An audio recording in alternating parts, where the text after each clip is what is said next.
Internal.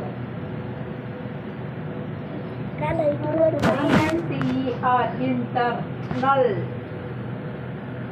Null అనేటప్పుడు ఏమొస్తుంది? NAL వస్తుంది. ఇప్పుడు చెప్పు, ఇప్పుడు చెప్పు కరెక్టా కాదు నేను చెప్తాను.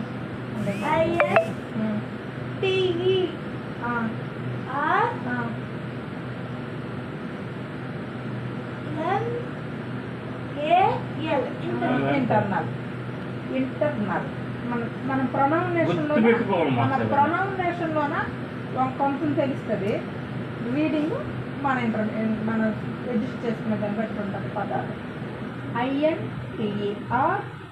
INTERNAL internal. ఇప్పుడు ఎక్స్టర్నల్ చెప్పు.